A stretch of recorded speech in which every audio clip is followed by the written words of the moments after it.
नमस्कार and very warm welcome back to report tracker. दोस्तों, M का एक ऐसा प्रोजेक्ट है जिसके कंप्लीट होते ही भारत एक एलिट ग्रुप ऑफ कंट्रीज में शामिल हो जाएगा जो खुद का अपना 5th जनरेशन का फाइटर एयरक्राफ्ट बना सकता है। इस वीडियो में हम जानेंगे कि एम का क्या है, इसके अंतर्गत बनने वाले फाइटर एयरक्राफ्ट और इसके स्पेसिफिकेशंस, साथ ही यह भी जानने की कोशिश करेंगे कि यह अपने किस डेवलपमेंट फेज में है। दोस्तों, भारत एक ऐसा देश है जिसका बॉर्डर पर अपने पड़ोसियों के साथ कॉन्फ्लिक्ट है। एक तरफ पाकिस्तान तो दूसरी तरफ चीन है। हमने इन दोनों देशों के साथ मेजर वार देखा है और हमें इस वार से यह समझ आ गया था कि वेपन्स का इंडिजीनियस होना कितना जरूरी है। तब से हमने बहुत से क्षेत्र में बहुत शानदार काम भी किए हैं। अग्नि, ब्रह्मोस, निर्भय, नाग, पृथ्वी, K4 K5 जैसे missiles, Pinaka rocket system, Arjun tank, LCA तेजस, HAL attack helicopter, INS Vikrant जैसे कुछ प्राइम एग्जाम्पल हैं। अर्ली 20s में बहुत से देश जब 5th जनरेशन फाइटर जेट की तरफ बढ़ा तो हमें भी 5th जनरेशन फाइटर जेट की नीड महसूस हुई। तो हमारे पास दो विकल्प थे, या तो हम इसे किसी देश से बना बनाया 5th जनरेशन फाइटर जेट खरीद ले,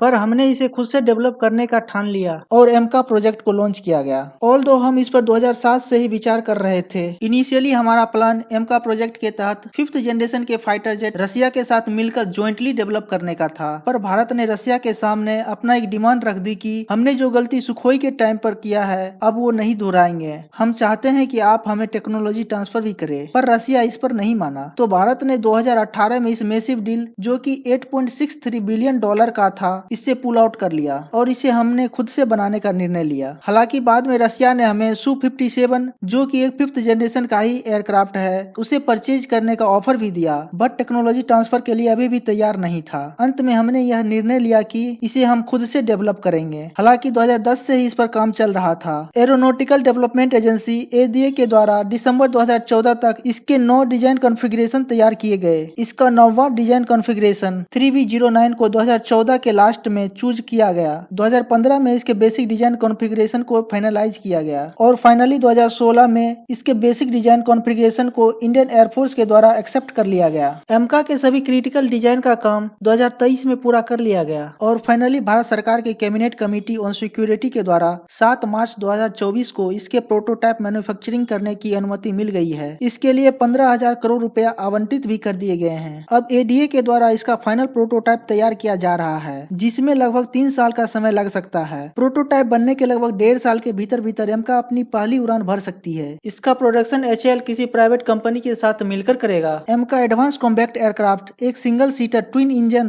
5th जनरेशन का स्टेल्थ फाइटर जेट है। इसे सभी प्रकार के मौसम में ऑपरेट किया जा सकेगा। इसका यूज हम मल्टीपर्पज के लिए कर सकते हैं, जैसे कि air to air combat, air support, bombing, electric warfare जैसे काम। DRDO इसे 2 वर्जन में लॉन्च करने का प्लान कर रहा है। पहला MK Mark 1 जो कि 5.5th जनरेशन के टेक्नोलॉजी के साथ होगा तथा दूसरा MK Mark 2 जो कि 6th जनरेशन के टेक्नोलॉजी से इक्विप्ड होगा। MK का length 17.6 metre, wing span 11.3 metre, height 4.5 metre होगी। इसका इम्पटी वेट 1200 किलोग्राम होगा और maximum take off weight 2500 kilogram तक होगा। एमका का फ्यूल कैपेसिटी 6500 किलोग्राम तथा पेलोड कैपेसिटी 6500 किलोग्राम तक इंटरनली तथा 5000 किलोग्राम तक एक्सटर्नली होगा। इसका maximum speed 2600 kilometre per hour यानी कि 2.5 मैक तक की होगी। यह अपने फुल फ्यूल टैंक के साथ 3240 किलोमीटर तक का उड़ान भर सकता है और इसकी युद्ध करने की क्षमता 1620 किलोमीटर तक रहेगी। एमका स्पीड और कैरिंग कैपेसिटी के मामले में अमेरिका के F-35 को भी पीछे छोड़ देगा।